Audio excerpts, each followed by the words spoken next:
Yang pertama, bagaimana hukumnya dewasa ini daging akikah dibagikan setelah dimasak?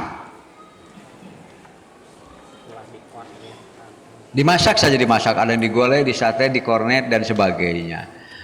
Kan Nabi juga Pak, waktu itu beliau menyembelih, membagi-bagikan. Yang dimasak adalah yang akan dimakan oleh yang punyanya, pemiliknya. Bisa dipahami ya? Boleh daging akikah dimasak? Boleh, asal oleh pemiliknya.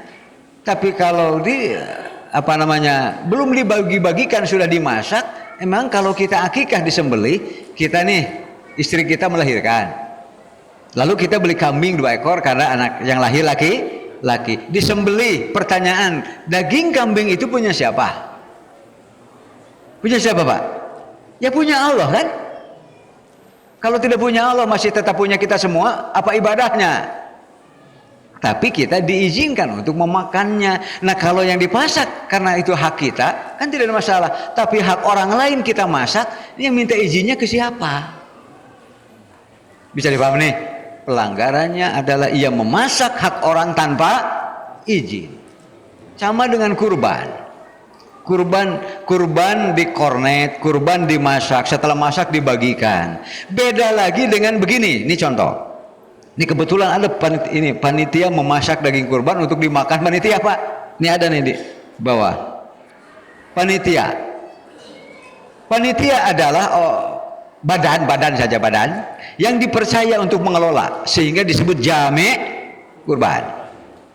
Orang menitipkan. Maka kalau orang menitipkan, lepas, jangan cerewet. Tolong ya, ini titip sapi saya, kambing saya, tapi Anda harus begini.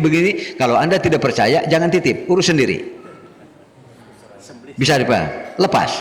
Lalu baca peraturan yang dibuat oleh panitia. Umpamanya setiap mudhohi kurbani dia dapat hak 20 bungkus, ya udah terima. Kalau mau lebih ya sembelih sendiri. Bisa dipahami ya? Kan sederhana. Lalu sekarang ada dipotong-potong, dimasukkan plastik, ditimbang dan sebagainya. Sekarang siapa yang saat itu menjadi yang berwenang untuk menyatakan halal dan haram bagi daging ini? Siapa? Siapa yang berwenang menetapkan halal haram bagi daging ini? Siapa Pak? Panitia. Bisa dipaham? Kata panitia, nih yang sebungkus kirim ke sana, diterima, halal. Nih yang kakinya nih kasihkan ke si anu, diterima, halal. Panitialah yang dipercaya untuk mengatur. Karena intinya begini, ini nanti beberapa pertanyaan terjawab nih.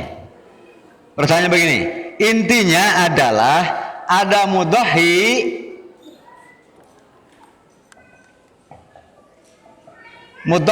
alias kalau dalam bahasa kita kurbani.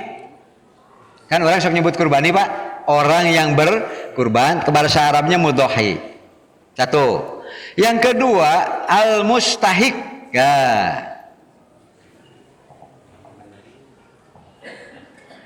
Al-mustahiku. Nah, kalau dia sudah menyerahkan dan disembelih, fa idza wajabat junubuha ya. Wa'at imul qani awal mu'tar. Sebetulnya perintah membagi-bagi bersedekah kepada yang berkurban. Karena banyak, mengapa orang suka membaginya menjadi sepertiga yang berkurban, sepertiga dan seterusnya. Ya, itu mah bukan angka pasti. Yang penting bahwa pertama, apakah mudhohi yang berkurban mustahik? Bukan. Apakah yang berkurban mustahik berhak? Berhak, berarti masuk Nah, dah. Tuh. Jadi yang berhak menikmati kurban adalah yang pertama ini, al-mudhohi. Yang kedua, al-qani'a. Yang malu-malu. Yang malu-malu kan? Dia mau tapi malu. Yang ketiga, al-mu'tar. Al-mu'tar. Cuma 3 saja yang bisa makan daging kurban. Panitia masuknya kemana? Panitia masuknya kemana? Bisa kalau dia panitia, ada panitia yang juga berkurban, sebagai mudhohi dia punya hak. Apakah panitia ada yang malu-malu? Ada panitia yang malu-malu padahal hayang?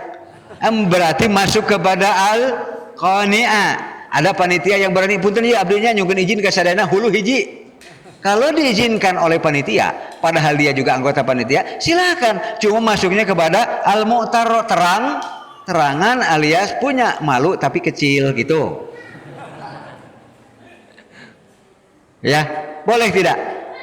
Ya boleh, karena yang menghalalkan dan mengharamkan daging itu adalah panitia. Kalau sudah dititipkan ke alias jami kurban. Sekarang kata panitia, ini coba kambing yang satu disembelih saja didahulukan, lalu dipasak untuk dimakan semua, halal haram.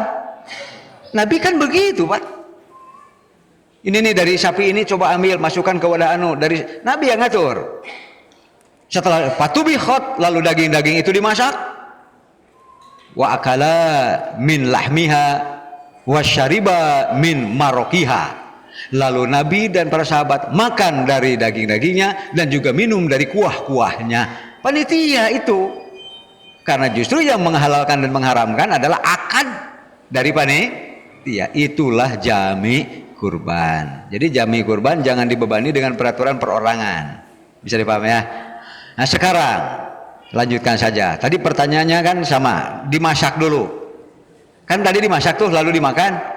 Kenapa? Karena panitia menetapkan bahwa ini adalah sudah hak orang yang ada di situ. Di situ letak halalnya. Tapi kalau tiba-tiba perorangan, makanya ada perorangan yang ada di panitia, ada panitia. Harus Pak, harus dibedakan. Panitia itu adalah badan atau lembaga ya yang terdiri dari orang dengan jabatan. Tapi kalau orang-orangnya mustahik biasa. Meskipun dia ketua panitia, tapi kalau mengambil secara pribadi, mencuri namanya. Tapi kalau berdasarkan kesepakatan panitia, halal namanya.